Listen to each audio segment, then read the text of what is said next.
We are talking with Stacey Walker. This is the third part of our interview, and I would like to know what do you think the role of social media play in a dancer career today? A lot more than I'm comfortable with, if I'm honest. Yeah, I think it's worked. It's done so much good and a little bit of bad at the same time. Um, and I'm coming from the old school, so I started my career when there was no social media. I think it's great because you can reach a lot of people. It's almost like advertising in a sense. It helps you to connect with people, and in that way, I really enjoy it. I think that in certain ways, it's hurt the business. I'll give you one example. Like with YouTube and all this, there's a lot of really talented choreographers all over the world that will post amazing choreography to, like a song for Pink or a song for Janet Jackson or a song for, and then these artists will see that. Sometimes people will see something on YouTube and get a hold of that choreographer who generally is a younger choreographer that may not even have an agent.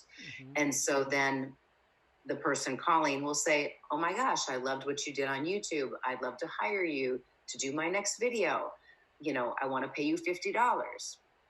And that's not the rates for choreographers. So what's happened is these brilliant younger choreographers who are not represented by agents have started to do jobs at very, very low rates, which has hurt the entire industry rate-wise. What are the challenges that you have experienced as a woman in this industry? That's a very good question. Weirdly, I have not felt any challenges being a woman. I don't know if that just is because I kind of have a tough personality. Mm-hmm. But I've never really felt taken advantage of, or like if someone was really super inappropriate with me, or I really have never had that experience. I've really only had positive experiences as far as being a woman.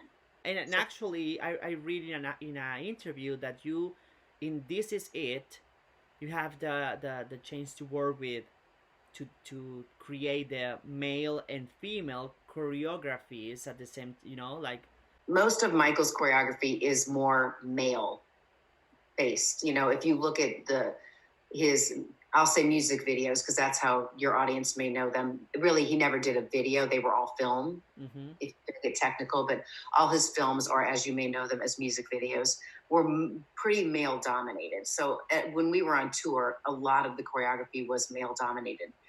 So it was super fun for me to be able to go back and really learn that and recreate it on the guys. It was fun for me to do because I didn't get to perform some of those things.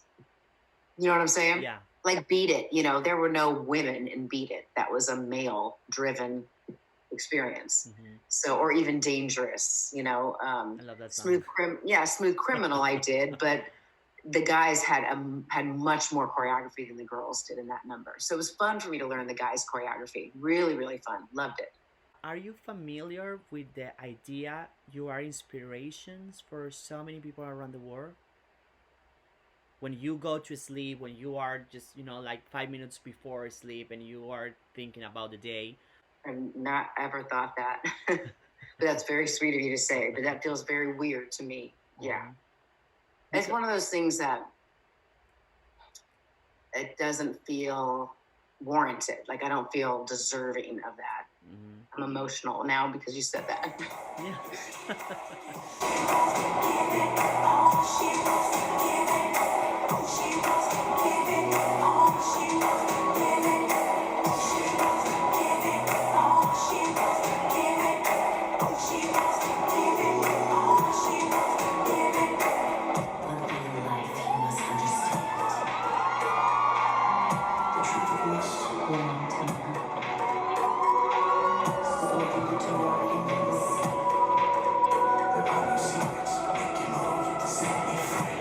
Look how ironic is that for you it's not easy to think about you being inspirational for others, but you have people that you admire, like Bob Yes. Fosse. So Yes. for you, Yes. it's easy to talk about your inspirations.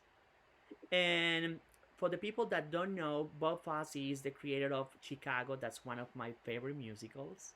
Love it. And that movie was so good. And I am creating all this because I would like to ask you if have you ever considered to work on Broadway? Oh, weirdly, I am working on a project right now called Six. Oh, yeah. Are you familiar with it? Yeah. It was supposed to open on Broadway the day Broadway shut down. So I'm not working on the Broadway show. I'd love to be, but I'm not working on the Broadway show. I've been working with other casts as they put them on, like they've done Six on the West End. There's a UK tour. It's been in Canada, in Chicago, in Minnesota. It's on cruise ships. And so I've been working with other casts to recreate Six for, different venues. Mm-hmm. I can see your personality on the stage of Chicago. I can see like a special, you know. Well, Mel B was Vilma in Chicago for Yeah, I a would short love season. that. Yeah. I would love that. I never went the theater route because I am not a good singer. And yeah, I'm not a good singer. So usually for theater, you have to sing, act, and dance. I think I could definitely act and dance, but the singing,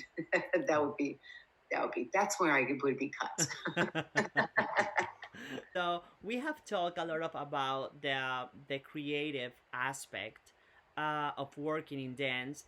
Let's talk about the business. What influenced you to develop your own brand? I think what Travis and I do well with is we're very good at working with people and breaking things down to the necessary level to communicate. Mm-hmm. Meaning, like sometimes we'll work with, amazing dancers. Well, that's easy. That's the easy part. But sometimes you're going to work with an actor who has to do a dance scene in a movie and they're not dancers. Mm-hmm. And you have to figure out how to make them look like dancers, So we're really good at problem solving and figuring out ways to make our performers look good. And I would like that you help me with some extra advices for these newer dancers, as you call them. Be versatile, be talented, be up on your craft, right? But also be a good person, mm-hmm. Be a nice person. People like to work with nice people again and again and again. I worked with a dancer once, maybe one of the most beautiful dancers I've ever worked with. And I'll never work with him again because he was always late. Wow. And never really prepared. And I just can't rely on somebody like that. In this interview, we not only go to the past, we always go to the future too. What are some of your dreams and goals? And I'm gonna help you. Ooh. The first one, I'm gonna put it on the table. Broadway. Okay. Okay. Okay. Well, Broadway obviously is one of them. That's yours for me. So I appreciate that. I accept that. Other than Broadway, what I'm really interested in now is directing. And let me be clear. There's sort of two different kinds of directing. I've done a lot of creative directing where Travis and I are partners with that. We'll work with an artist and creative direct their whole tour. The lighting, the wardrobe, the set pieces, the choreographers, the themes, all that kind of thing. I love that. That's amazing. We've done that.